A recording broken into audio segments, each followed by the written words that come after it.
Hello, this is Caldeus, and I'm back with you to give another video on how to help make your own medical marijuana. Now, I've been getting a lot of questions lately on decarboxylation, what that is, and what it means in using your medicine for yourself at home. Basically, what decarboxylation is being able to change the nature of the THC molecule. In what we have here, this is pure THC in the form of flower. It is about 19% THC from a local dispensary.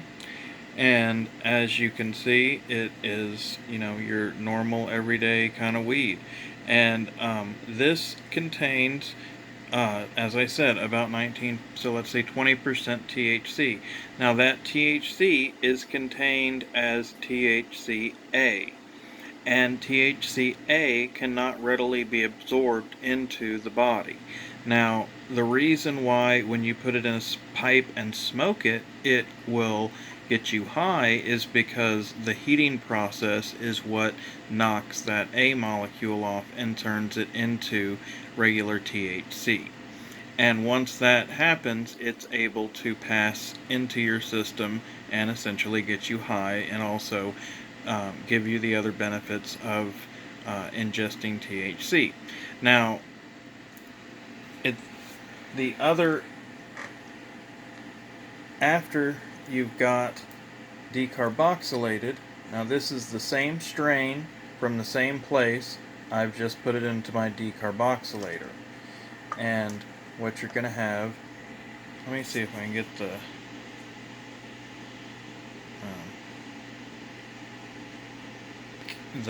flash to work. Hold on. Okay, sorry about that.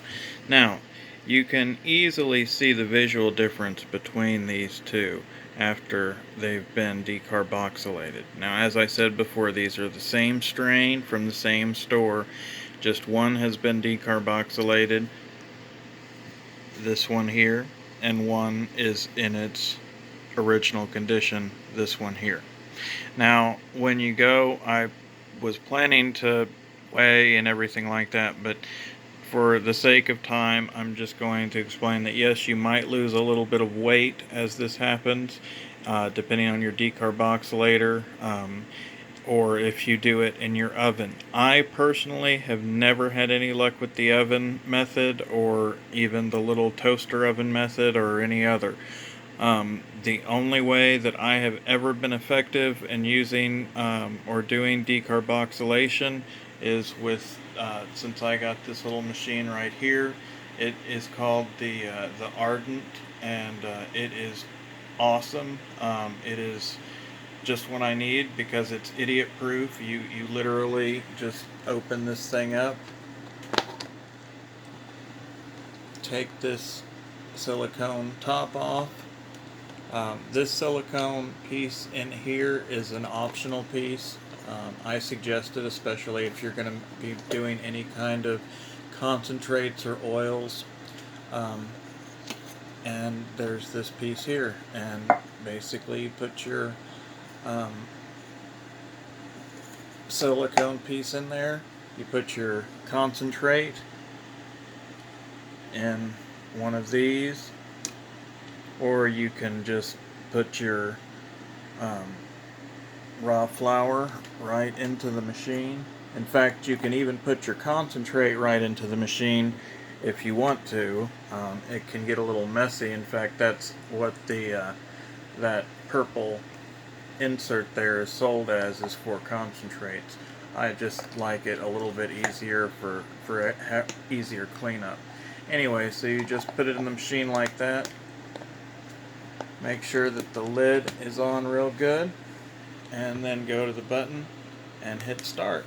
And 90 minutes from now, it'll be completely decarboxylated. Now, on uses with your flour, once you've gotten it out, I'm going to show two different methods. Now this here is a tincture, which is essentially THC suspended in alcohol. For this, you can use any type of alcohol that you want. But if you're going to use it as a tincture and not remove the alcohol, then you need to make sure it is a edible alcohol, not rubbing alcohol. Do not use rubbing alcohol. If you're going to ingest it, make sure it at least is ingestible. Now, I have started using the Gem Clear, Everclear grain alcohol PGA. It's 190 proof. It's some stout stuff, but it's very, very effective. What you're doing with the alcohol is you're stripping out the THC and the other cannabinoids from the plant. And so you've taken it, you've decarboxylated it, you've got all those nice molecules, all those cannabinoids just how you want them. Now you want to get them out of there and into something that you can use. And that is going to be either the pure grain alcohol or another type of alcohol, but honestly, the stronger the better. Or your other choice is oils, because THC is soluble in those two things, either alcohol or fats and oils. That's why brownies work, because butter is such a good medium to transfer that THC into. Now, for oils, you can do butter. There's plenty of recipes for that online. It's basically the same way as this. The only difference in this is that since it's a liquid, you don't have to quite do it the same way. And you would just take your MCT in this case, which is what I've got right here, which is just this. If you'd rather, you can go down to your local health food store or online and get you a bottle of coconut oil, and you'll take your product and you'll want to get a small jar such as this, and you're going to want to take your product and grind it. You're going to want to grind your product up and then put it in your jar, fill it to the top with your oil, or in the case of the coconut oil, heat the oil and have it go in there. Once you've finished that, you can let that sit. If it's the coconut oil, it's going to firm up on you if it gets too cold. So try to keep it in a fairly warm place, at least till everything gets mixed real well. When you're finished with all that and it's sat for a little while, right before use, if you want to, you can put it into a pot and slowly on very, very low heat sit there and mix it, and make sure that you get everything mixed real well. Once you do that for about 10-15 minutes, get the finest cheesecloth, or coffee filters can work, but you'll lose some in that. And what you're going to want to do is strain it out, and you'll end up with these right here.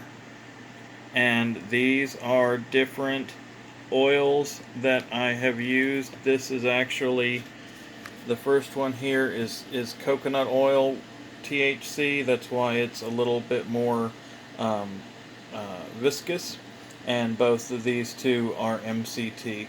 And so as you'll notice, after you do this, the colors on it will change from that clear. In fact, you can see it on this one here. This has been in here for about 2 days. This was PGA that has been put in here, and as you can see, it's now become a nice green color. That's telling you that it is absorbing those cannabinoids. And the final thing I'm going to show real quick is the before and after of a concentrate before you decarboxylate it. And the same goes true for it. If you're going to want to make um, tincture or an oil, the only difference is you do not have to strain out the extra um, plant matter. You don't have to do that in the other if you don't want to, but most people I've found do. And now this is the concentrate, just like we used the other night for the other video to put in the cartridges. And this is the same concentrate after it's come out of the decarboxylator. And as you can see, there's a marked difference. Now, again, on these, I implore you, check your percentages. And if you have any questions from this video, please let me know or leave it in the comments below. Thanks for watching. Caldeus over and out. Happy vaping.